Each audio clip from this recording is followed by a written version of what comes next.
இந்த மேமோகிராம் பண்ணப்போ என்ன செய்வோம் அப்படின்னா, அந்த மேமோகிராமுடைய ஃபைண்டிங்கை பார்த்து உங்களுடைய ஆன்காலஜிஸ்ட் வந்து தே வில் கேட்டகரைஸ் யூ. அதாவது இது வந்து நார்மல் மேமோகிராமா இல்ல வந்து இதுல சில சிக்கல்கள் இருக்கு அப்படின்னு பார்ப்பாங்க. அதை எதை வச்சு டிசைட் பண்ணோம் அப்படின்னா, அந்த மேமோகிராம் நிறைய விஷயம் பார்ப்போம்.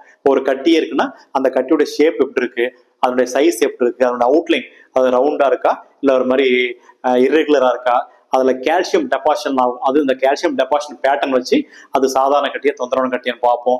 அதே மாதிரி கையக்கள் இது நெறிக்கட்டிகள் இருக்கான்னு பார்ப்போம். அந்த அந்த கட்டிக்கு இருக்கிற ரத்த குழாய் ரத்த ஓட்டங்களுடைய pattern, blood flow pattern, vascular pattern சொல்லுவோம், அதெல்லாம் எப்படி இருக்குன்னு பார்ப்போம். இந்த மாதிரி பல விஷயங்களை நம்ம வந்து மேமோகிராம் ஸ்டடி பண்ணி அதுக்கு ஒரு கிரேடிங் கொடுப்போம். ஸோ அதை பார்த்தீங்கன்னா பைராட்ஸ் அப்படின்னு சொல்லுவோம். ஸோ அது வந்து 0ல இருந்து 6 வரைக்கும் இருக்கு. ஸோ இதுல 3 வரைக்கும் பாத்தீங்கன்னா ஒன்னும் தொந்தரவான விஷயம் இல்லை அப்படின்னு நம்ம ரொம்ப சூப்பர்ஃபிஷியலா நம்ம டிஸ்கஸ் பண்ணோம்னா 4, 5 அப்படின்னு இருந்தா கண்டிப்பா நம்ம வந்து உடனே பயாப்சி பண்ணணும்.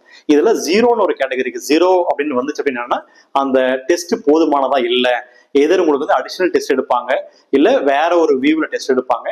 அப்படியும் இல்லை அப்படின்னா ஏற்கனவே நீங்க ஒரு 1 இயர் முன்னாடி மேமோகிராம் எடுத்திருந்தீங்கன்னா அதை கொண்டு வர சொல்லி அதையும் கம்பேர் பண்ணி கொடுப்பாங்க. அதான் பைராட் 0. அப்புறம் 1 and 2 பாத்தீங்கன்னா சாதாரண தொந்தரவு, நீங்க as usual yearly once mammogram எடுத்தா போதும். 3 இருந்தா மட்டும் நீங்க 1 இயர் கழிச்சு எடுக்கிறதுக்கு பதிலாக, ஏன்னா ரொட்டீனா நம்ம 1 இயர் கழிச்சு அனுப்போம். 3 வந்தா மட்டும் 6 months கழிச்சு ரிப்பீட் பண்ண சொல்லுவோம். அதுதான் நீங்க அதை பார்க்க வேண்டிய விஷயம். 4 இருந்தாலோ இல்ல பைராட்ஸ் 5 இருந்தாலோ கட்டாயம் அந்த கட்டிலிருந்து ஒரு பரிசோதனை செய்து கொள்வது நல்லது.